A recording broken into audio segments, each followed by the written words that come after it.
Well, why don't we get started right now? And we'll just begin with a bit of review. And good morning, guys. Let me adjust my camera here. This is one of the strangest things in terms of teaching. You gain a lot of energy and your brain goes in a whole lot different direction when you have people sitting in front of you instead of when you're talking to a computer. So I'm not sure I'll ever get used to this, but it's better than not doing anything. So good morning. And we are going to be going through our core teaching again today. And again, as I shared with you, the purpose of AHM CORE is to call men back to a life centered in God.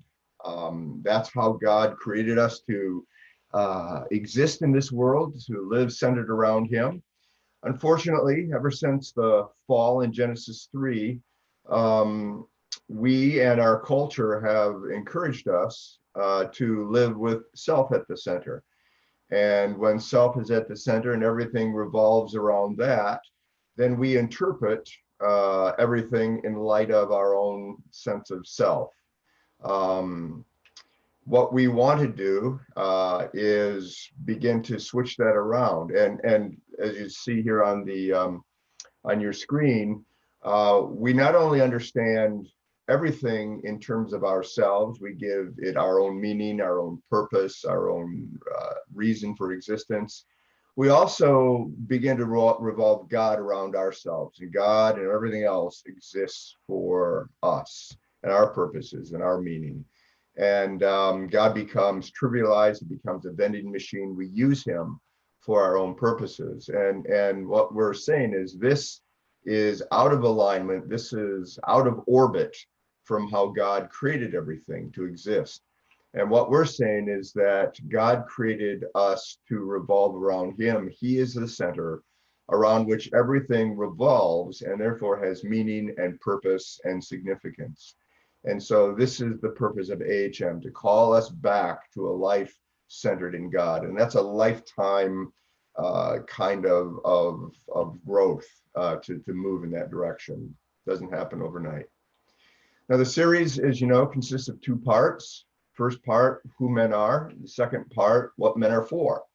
Part one focuses on identity and purpose. Part two focuses on our mission and our stewardship in the world. Part one, we saw already, men are dependent creatures created for one thing, and that is to live to the glory of God. Whether you eat or drink or whatever you do, the Bible says, do all to the glory of God. Part two now, though, focuses on the fact that we are male image bearers built to bless by reflecting God's power. And so dependent creatures versus male image bearers is where we're going now. Part one, weeks 1 through 3, part 2, weeks 4 through 6. And today we begin part 2 with week 4. We completed weeks 1 through 3, part 1 last time, and now we are beginning the second part with week 4. Now, as we begin week 4, and as we begin to focus on who we are as male image bearers, I have some questions that I'd like us to just ponder as we prepare ourselves. And here's the first one. Is there something unique about being a man that somehow really differs from being a woman? In other words, are men and women really different, not only on a physical level, but more on an internal level as well? Is there something different about being a man than being a woman? Another question I want you to consider this morning. What does masculinity feel like? What does it feel like to be a man? What does it feel like to be manly? Next question. Is gender a fluid social construct or a fixed creational design? In other words, does our society determine what gender is, and based on what the society is thinking, it's fluid, so there isn't one gender, there are two genders, there are 57 or whatever it is, depending on how you feel on that day? Or is it fixed because it has nothing to do with a social construct? It has something to do with how we were created from the very beginning, and therefore it doesn't change. Next question. Why do certain movies like Braveheart, Gladiator, Band of Brothers, list goes on, stir a man's heart in a way that they don't stir a woman's heart? Next question. Am I a person who happens to be a man, or am I a male person whose core being is very different from my wife, who is a female person? In other words, am I more than just a person? Am I a male person versus a female person? Or what's the difference? Next, does my sexuality decorate my soul, or does it somehow define it? Does who I am as a man on the outside say something about the shape of my soul on the inside? Or is it just decorated? Last question. When a surgeon completes a sex change operation on a man, does he produce a woman or simply a disfigured man? Now, why these questions as we begin?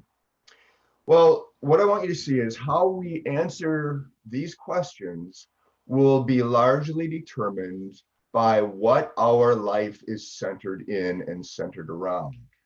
For example, if our life is centered around ourselves, meaning I am an autonomous being, I'm free to determine who I am, what I'm like, then I am also free to determine my own reality. If I determine my own reality, then I can determine what gender is, what masculinity is, what it feels like to be masculine, and what my sexual identity is. It all flows around me. However, if we have God at the center, meaning I am a dependent creature who is bound to God's fixed reality.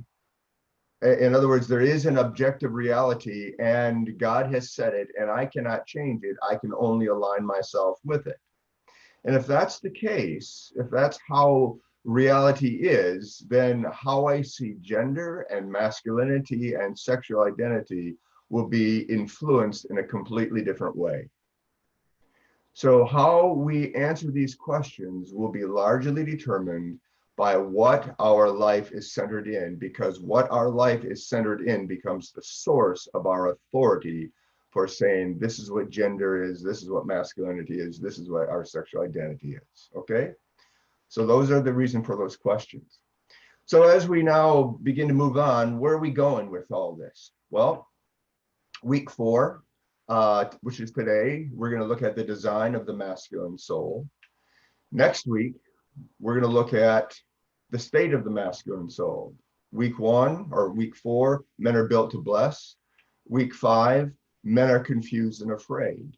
And then we're going to close on week 6, hope for the masculine soul, which is men can be restored to make a difference. There is hope because we can be restored to what God meant us to be in the beginning. Now today, as we said, we're going to begin to look at the design of the masculine soul. And what we're going to see, God built us, guys, as men to bless the world, to bless those he brings into our orbit through movement, which is the essence of masculinity, and not just movement, masculine movement, which we're going to see it's not a matter of fixing things.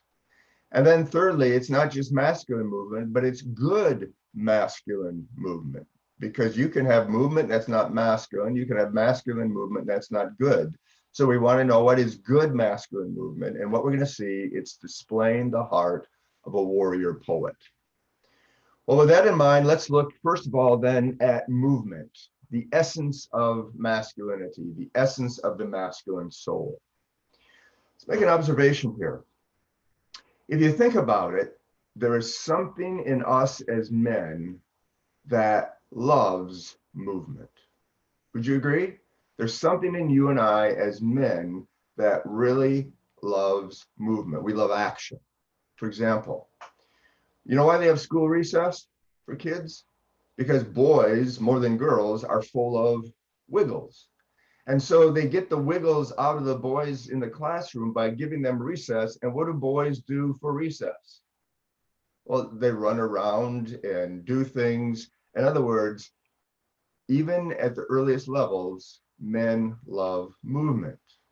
Men love sports, especially sports where there's a lot of action, there's a lot of movement. Men love fast cars that are moving and acting and doing things. Men love business goals. Why? Because when I have a goal, I can move my company forward. Men love movement. Action movies as compared to movies that maybe my wife would like. She doesn't like action movies. I do. Why? Because there's something in me as a man that loves movement. And lastly, guys, sex. What is sex without movement? It's kind of boring, right? So men love movement. Dr. Stephen Stosny says this: research shows that unlike girls, boys primarily play action-oriented games while girls practice relationship skills pretending to be mommies. He says that boys talk only to boys about doing things, while girls talk only to girls, mostly about how they should relate to other girls, adults, pets, and even boys. Girls enjoy sitting, boys get fidgety. They're full of wiggles. And he continues. He says, in his relationship with a woman, a man feels he has to do something, while sitting still and looking into a woman's eyes is comforting to a woman. It is literally physically uncomfortable for a man, thus the squirm factor. What's he saying? Men love movement. How about Dr. George Gilder, wrote a book called Sexual Suicide. He says this: throughout the literature of feminism, there runs a puzzling complaint. Why can't men just relax? Well, he says the answer is that unlike femininity, manhood at the most basic level can be validated and expressed only in action. There's something about men that love movement. And if that's true, then that explains why men hate feeling stuck or trapped or paralyzed, or I don't know what to do. That's one of the worst feelings a man can have. Or it explains my behavior in backed up traffic. I don't know about you guys, but I will drive 15 minutes, that might add a half an hour out of my way in order to keep moving in my car rather than just feeling stuck and sitting still in traffic. Men love movement. And so here's the question: where does that love of movement in men come from? Why do we love movement more so than a woman will love movement? Well, the answer is our love of movement comes from our intimate connection to the God who created us to do what? To image or reflect him. That's where our love of movement comes from. It comes from the fact that we are made in the image of God. For example, the story of creation begins by introducing to us God. And in essence, it says this in chapter 1 and 2, if we can summarize it. It says this: that God is a God who moves forward, fully present in the chaos, acting and speaking with transforming power to create an environment of order, beauty, and life, a place where human life can flourish. Now, that's kind of a summary of what it says, but notice the things here, the themes. God's moving, there's movement. He's present in the chaos. He's moving towards the chaos. He's present in the chaos. And as he's moving and he's present, he's acting, he's speaking, he's doing things. Why? Well, in order to transform things, and he's doing it through a life-giving power, and he's doing it to create an environment of order and beauty and life. And why order and beauty and life? Because order, beauty, and life is how God created us to flourish in. It's what we need to flourish. It's called shalom. God creates a place to flourish for you and I. And he does it out of forward movement into chaos, speaking and acting, shaping and forming things to bring about order, beauty, and life. That's the God that the Bible introduces us in the creation story. It then introduces us to the first man. Here's who God is. Now God creates the first man. And what do we learn? The man is created by God to uniquely reflect God in this world as God's image bearer. Now, the key verse to see this, Genesis 1:27 says this: God created human beings in his own image. That's the first line. Second line goes on, in the image of God, he created them.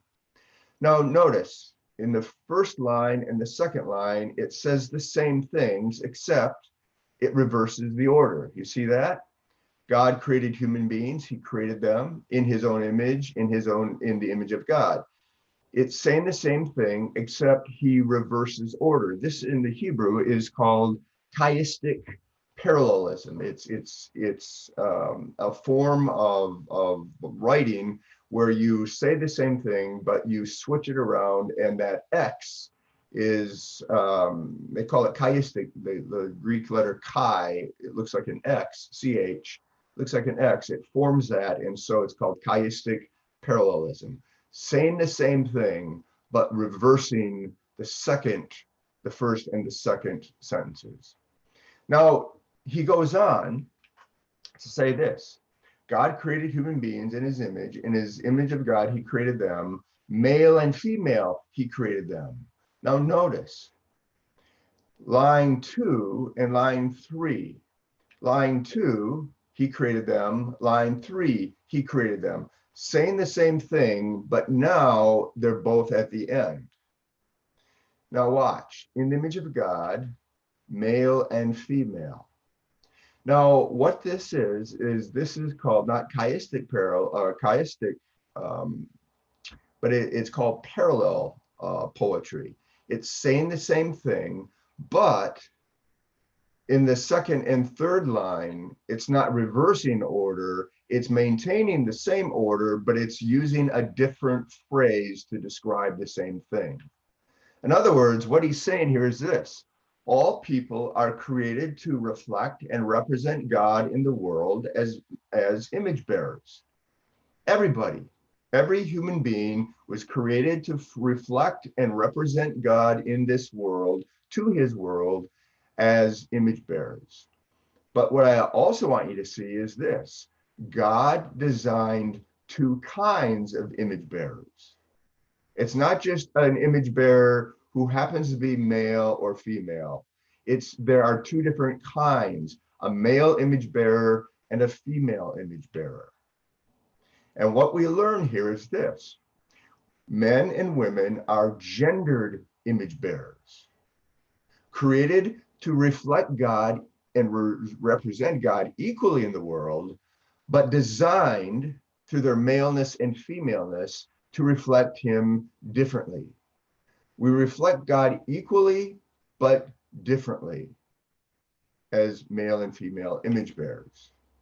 Now, if that's true, here's my question: how do men uniquely reflect God in this world as a male image bearer, as opposed to my wife, who is a female image bearer?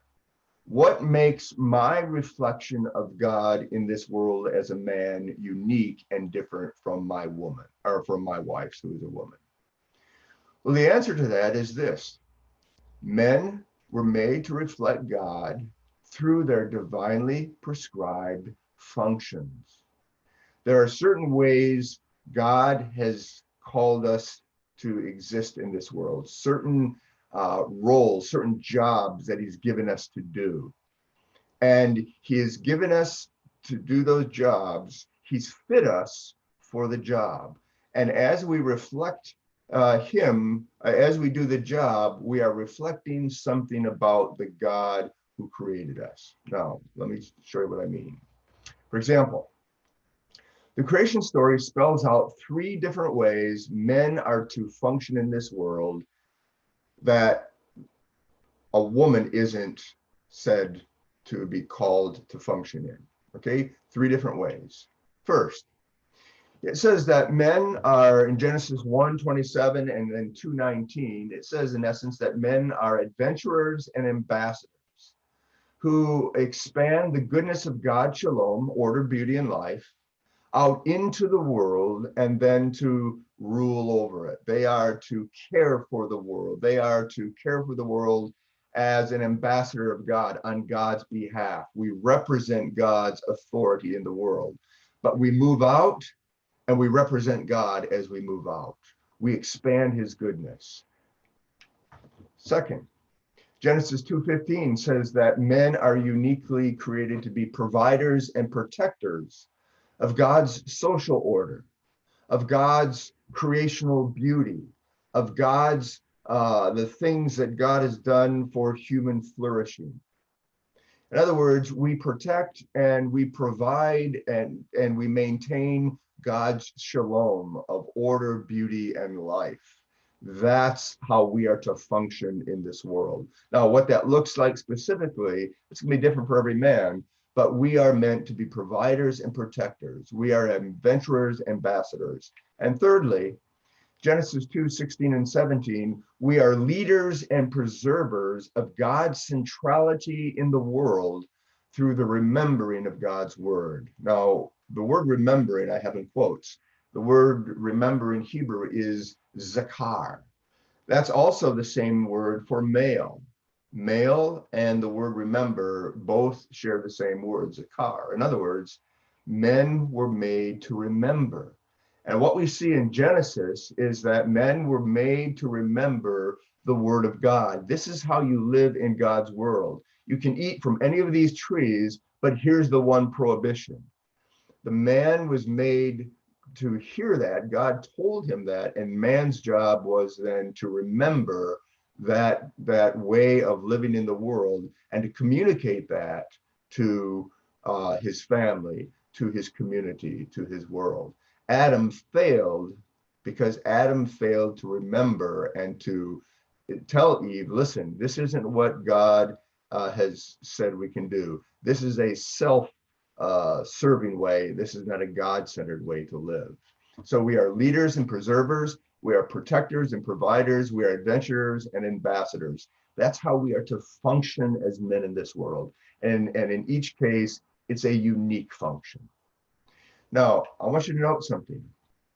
For you and I to perform these 3 unique male functions, what will it require? Well, you know what it'll require? Forward movement. It will require engaging action, and it will require a sense of life-giving power. Movement, action, and power.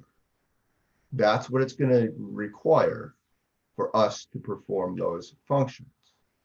Now notice, this is how men reflect God as he is described in the creation story. God in the creation story was a God of forward movement, engaging action, life-giving power. That's how we reflect God, through forward movement, engaging action, life-giving power, as we perform those 3 unique male functions. Also, it shouldn't surprise us then, it's what is going to be at the core of the masculine soul. God fit us for the job. Here are the 3 things we are to do. And now in order for us to do it, God shaped our souls and put within us this ability to move and to act with a sense of life-giving power. And that would then explain, if that's all true, then that would explain why men love movement.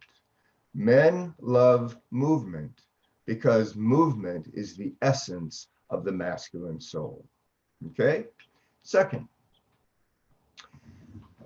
we see what movement is, but what is uniquely masculine movement? Well, one of the things I want to see as we begin this, masculine movement is not about fixing things. It's not about solving problems. For example, we have 3 scenarios here. Number 1, what should a man do if he hates his job? Should he quit complaining and be thankful? That's an option. Should he try to change what he doesn't like? That's an option. Should he look for another job? What should he do if he hates his job? Second scenario. What should he do? What should a man do if he has a conflict with a friend? Should he talk to him in order to reconcile with him, as Matthew 18 says? Or should he overlook it because love covers a multitude of sins, as 1 Peter 4 says? Or should he point out his faults in order that his friend could grow spiritually, as Galatians 6 says? What should a man do if he has a conflict with his friend? Third scenario. What should a man do if his wife shames him in a group of friends? You're out for dinner with a bunch of other couples, and your wife says something in front of everybody about you that just makes you cringe. What should you do? Should you confront her right then to show everybody that you're boss? Should you make a joke about it? Just laugh it off? Should you ignore it, not say anything? Should you bring it up later when you are home alone? Or should you never bring it up, as if it never happened? What should a man do if his wife shames him with a group of friends? Well, the answer, what should you do? Well, whatever you do, he should act like a man, whether it's with his work, with his friend, or with his wife. He should act like a man. You say, well, what will that look like? Well, notice all three scenarios have no right or correct answer that will solve the problem completely. Every one of them is a possibility, and every one of them will affect what you do and the situation differently. But in light of that, because there's no right answer, what I want us to see is that having no right answer will often fill our souls as men with confusion and chaos. And when we have confusion and chaos, because I don't know exactly what to do, it always brings me potentially to a stop. I feel paralyzed. I feel stuck. I got to do something, but I don't know what to do. And what I am saying here is that the only wrong thing to do, whatever choice you make, the only wrong choice to make in each scenario is not to move. It's to sit down or roll over and die. That's the only wrong thing. Why?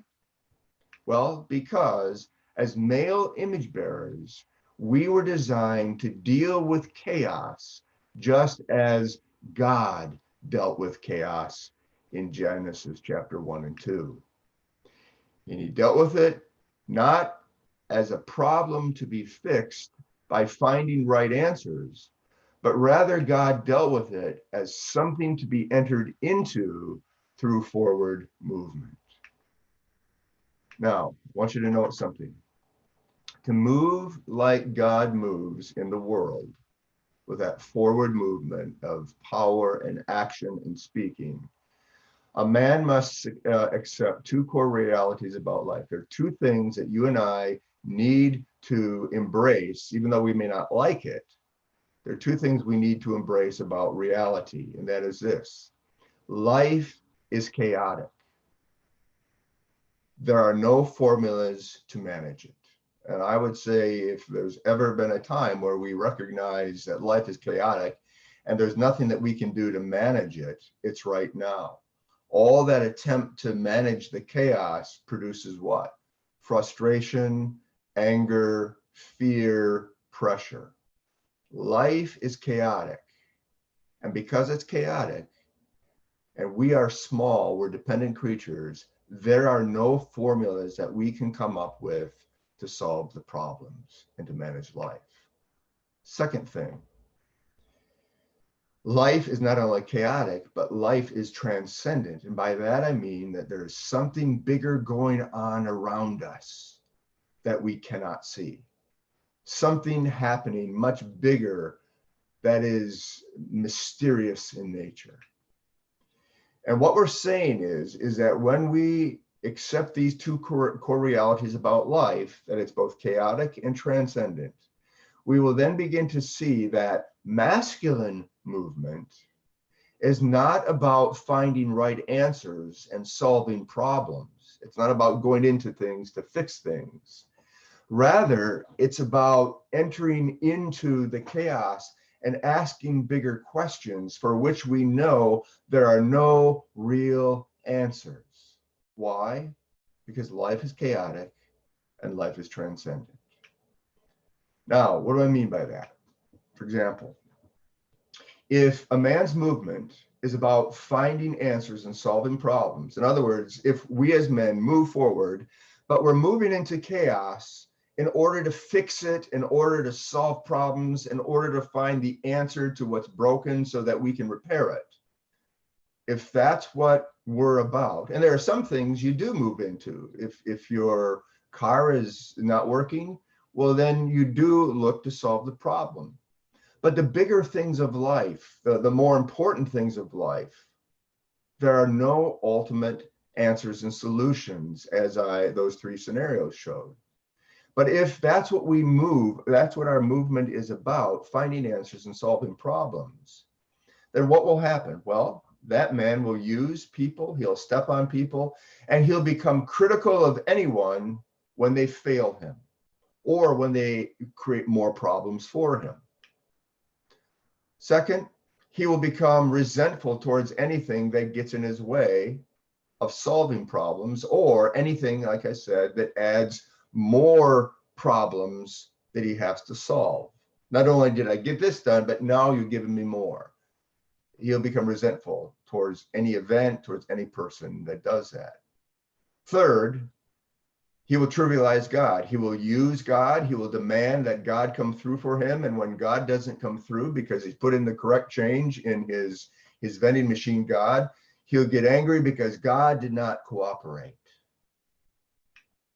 And then lastly, he will begin to seek relief from the pressure of having to find answers and solve problems and fix things by numbing himself through drugs, through alcohol, pleasuring himself through fantasy, through pornography, through sex, through food, or distracting himself by a hobby or by work or by whatever it is, TV.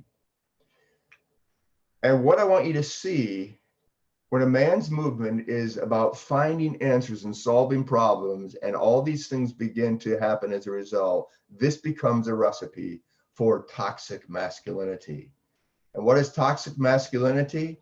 It's self at the center, and your masculinity revolving around you. And in essence, it's saying that my masculinity exists to serve my purposes of managing life. And I will step on anyone that gets in my way. I will become resentful for anyone who fails me. I will demand of God, and I will seek relief because there is so much pressure. That's the recipe for toxic masculinity. Now, contrast that with a man whose masculine movement is not about solving problems, but it moves into the chaos asking bigger questions. That man will not see life as a problem to be solved, the chaos as a problem to be solved, but he will see chaos as an opportunity. An opportunity for what? Well, an opportunity to know God, who is at the center of reality and who is still moving into the chaos, and still, in light of the new creation that he's bringing order and beauty and life. It's an opportunity to know God by asking bigger questions as you move into the chaos. Secondly, it's an opportunity to reflect God that he images by moving into the chaos, to engage it on behalf of others, to use power in a life-giving way on behalf of others. Thirdly, it becomes an opportunity to be aware of something that is bigger going on around you than your own agenda. Something is bigger going on than my own purposes, my own desires. And it is also an opportunity to find rest for our souls, even when the surrounding chaos is heavy and full of pressure and hurtful. This then, seeing chaos as an opportunity to know God, reflect God, be aware of something bigger, and find rest in God, becomes a recipe for healthy masculinity. It's God at the center, masculinity revolving around God, my masculinity finding its meaning and purpose as it revolves around God instead of myself. And now my idea is this: my masculinity exists not to serve me and my purposes, but to serve God's purposes for the sake of the world. That then is the recipe for a healthy masculinity. And that's what masculine movement is about. So what have we seen? The design of the masculine soul is shaped by movement, the essence of the masculine soul, and not just movement, but masculine movement, which is not a matter of fixing things, but a matter of finding the opportunities that I have in the midst of the chaos by asking questions. And then thirdly, masculine soul is shaped by good masculine movement, which is displayed in the heart of a warrior poet. Now, what do I mean by that? Well, in Acts 13:22, it says this: David was a man about whom God said, I have found David, son of Jesse, to be a man after my own heart. In other words, whatever God's heart was like, David's heart was a reflection of it. So what do we know about David? If David was a man after God's own heart, what do we know about David? Well, two things. In Samuel and Kings, we learn that David was a warrior who moved into the chaos with courage. We also learn that God is a warrior in the Old Testament and also in the book of Revelation, that Jesus is a warrior who moves into chaos with courage. But David's not only a warrior, the Psalms tell us that David is a poet. He was a musician who engaged life with imagination. A poet needs imagination to be a poet. A warrior needs courage to act as a warrior. And so what we're saying here is this: good masculine movement, as opposed to bad masculine movement, reflects the heart of a warrior poet God whose very heart David embodied. David was a warrior poet, a man of courage and imagination, and that was a reflection of his heart, which was also, Acts 13 says, a reflection of God's heart. So let's look at these two things. First of all, the courage of a warrior. What do we mean by that? Well, something about a warrior, a true warrior, is this: he never finds a reason to stop moving, or he never makes an excuse that he has to stop moving. Why? Because his heart, the heart of a warrior, is characterized by resolve, a resolve that leaves no room for defeat. He's not going to stop no matter what happens. He's resolved to keep moving forward. Also, his movement takes him into scary places, and it doesn't keep him away from those places in safe places where there's no risk. It moves him into dangerous places. So his heart is characterized by resolve. His movement moves him into scary places where there's a lot of risk. Thirdly, his words breathe hope into the defeated hearts of others. That's one of the best things that a warrior can do. I'm here and we're going to get through this.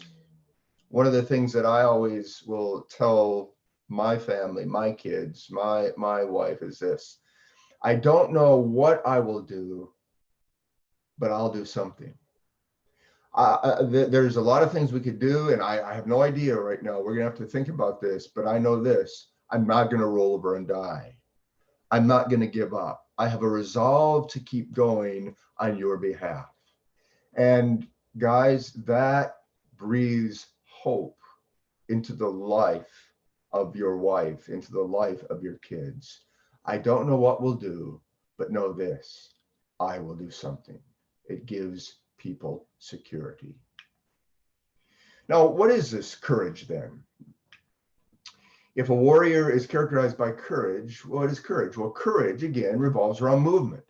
It's forward movement into this place of risk, the chaos where there's risk, when the outcome is not guaranteed. I don't know what's going to happen when I do this, but I'm going to do it anyway. I want to take the hill and knock out the bunker, the machine gun bunker on the top, because I know that needs to happen, but I don't know if that's going to really happen. I don't have that guarantee. So it's movement without a guarantee. And again, guys, there is no sense of courage without risk. Also, courage is movement when our primary concern is not the outcome. I'm only going to move because of this. I want to knock this out, and so that's my primary concern. What I'm saying is, no, your primary concern is not so much the outcome. Your primary concern is the rightness. It's right to do this. I don't know what the outcome is going to be. That's not my primary concern because that's not even guaranteed. But I know right now it's right to start running up this hill. It's right to do this with my son. It's right to engage my wife in this way right now. So movement that's not guaranteed, movement that's not concerned about the outcome. Thirdly, movement in spite of fear, not in the absence of fear.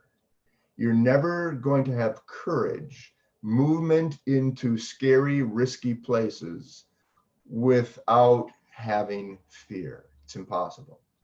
And so what moves you forward, even when everything inside you says, get back, don't take the risk, be safe? Well, transcendence. There's something bigger going on that compels me to move out of this place of safety and into this place of risk. Now, while we all want to be men of courage, how do you develop courage? Is it something you're born with, or is it something that can be developed? And I think it can be developed. How? Well, through the tears of others. Now, what do I mean by that? When I begin to see how my lack of courage as a man negatively impacts my wife, my kids, my friends, my ministry, the world around me, my community, when I begin to see that,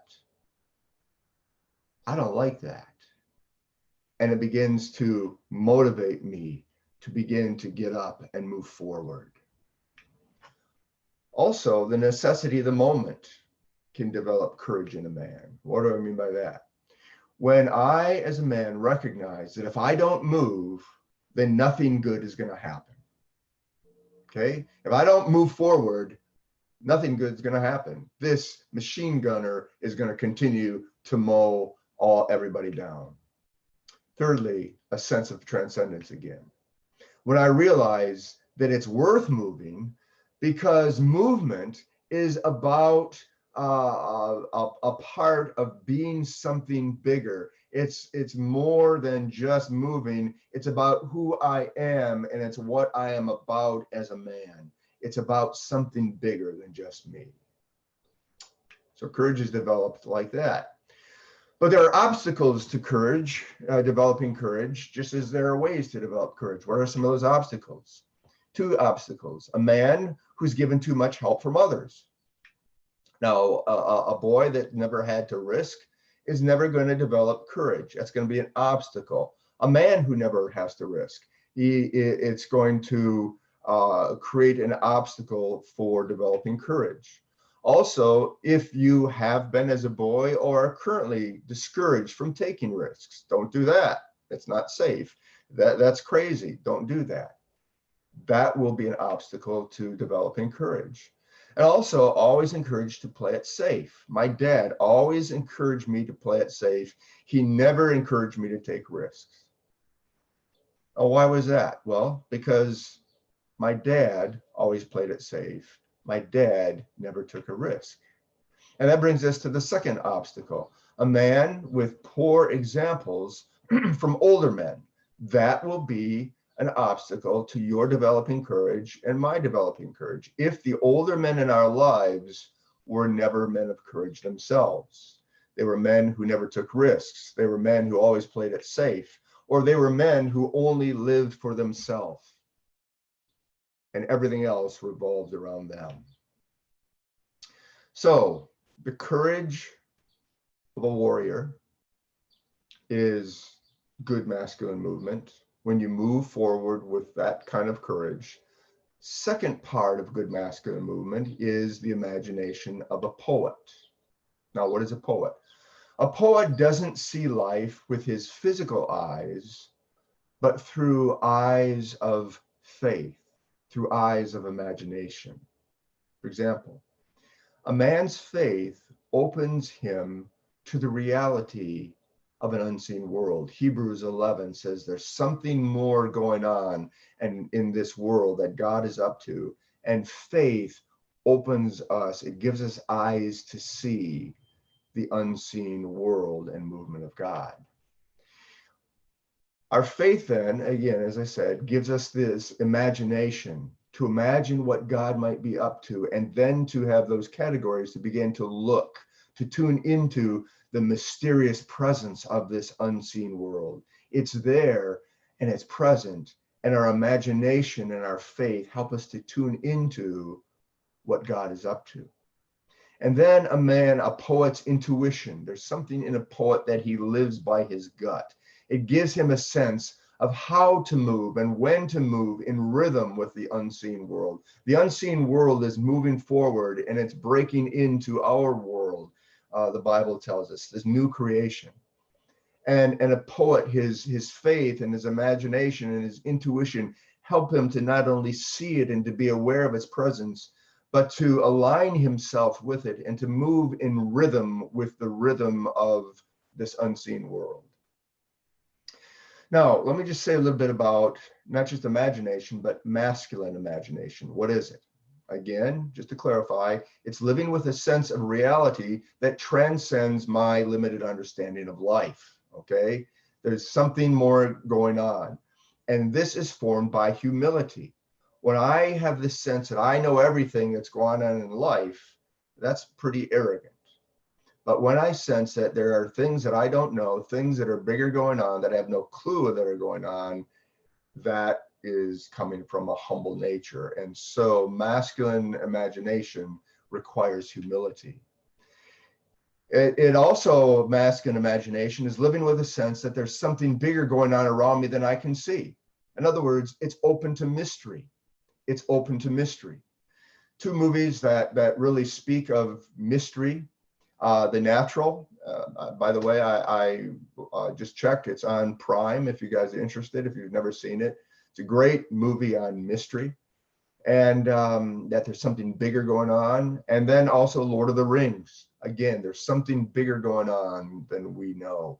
That's what I'm talking about. That's what the poet, his imagination opens him up to that reality. Now, if that's what imagination is, what is imagination's opposite? The opposite of imagination is greed. You say greed, why greed?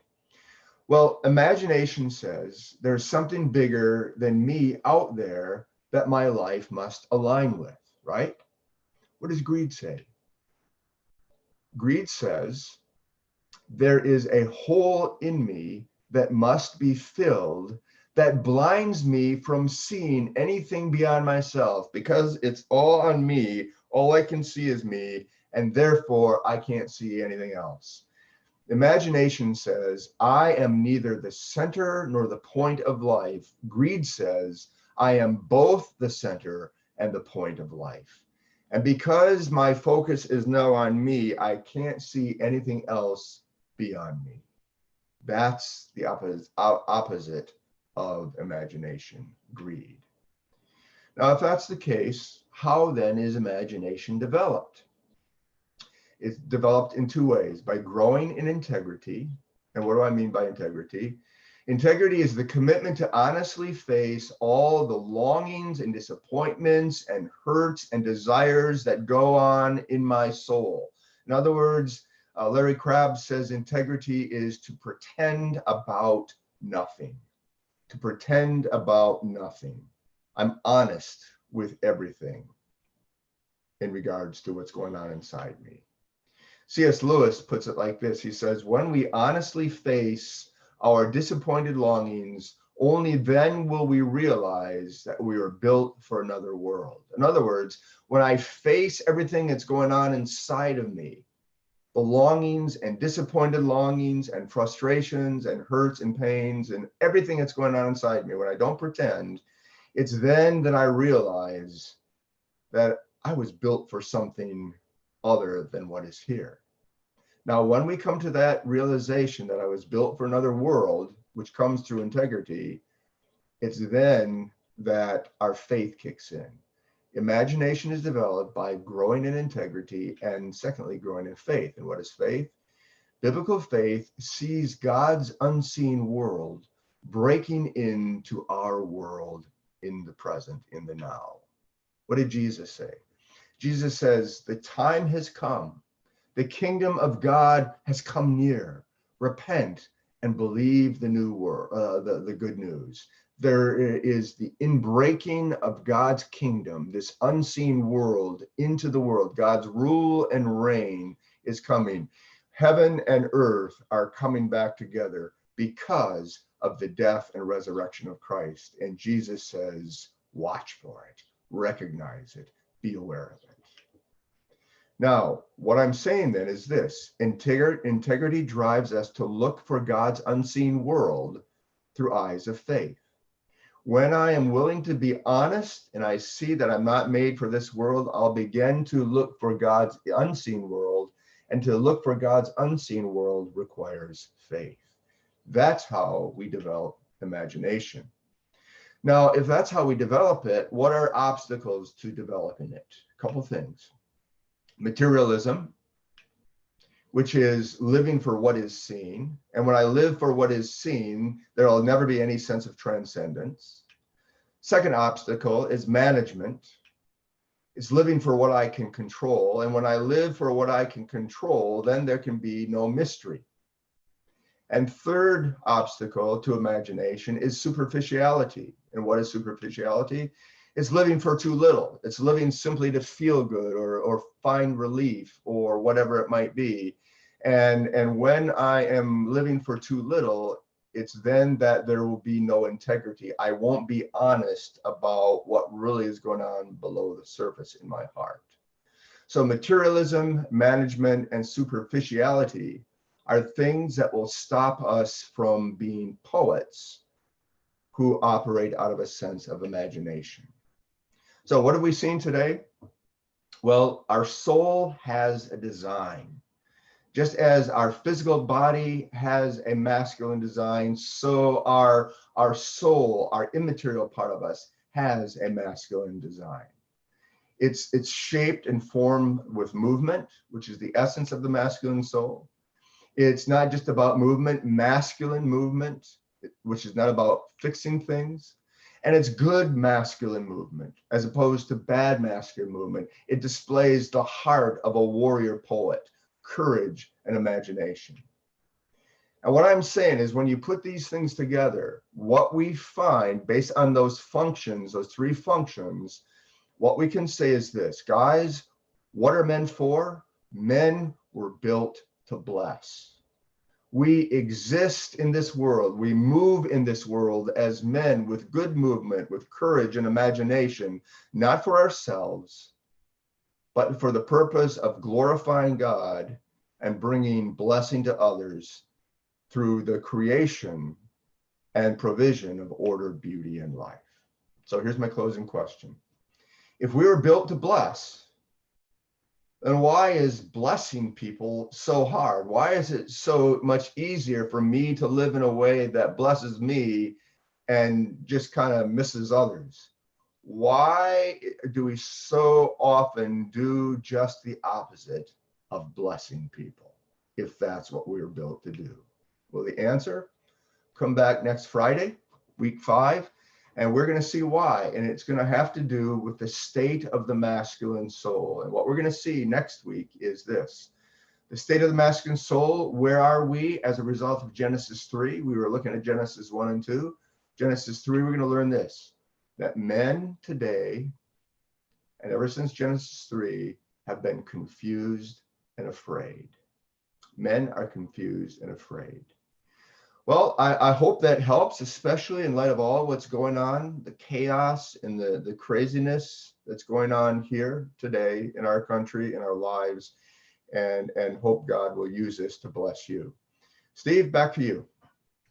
Thank you, Scott. I hope that you guys have enjoyed. I've been watching the questions that have been coming in, and just before we get to those, I do want to hit on a couple of quick things. And the first one is that we are excited at AHM for the CORE teaching manual, which is in publication right now. And this is content that Scott has put together, and the team at AHM has worked diligently to professionally package that so that we can use that in our lives. And that's going to be available June 19th, and we'll continue to communicate to you. You can find out through the emails we're sending out, as well as checking out our social media channels, how you can put your hands on that book, and also support AHM as we continue to share the gospel and reach men.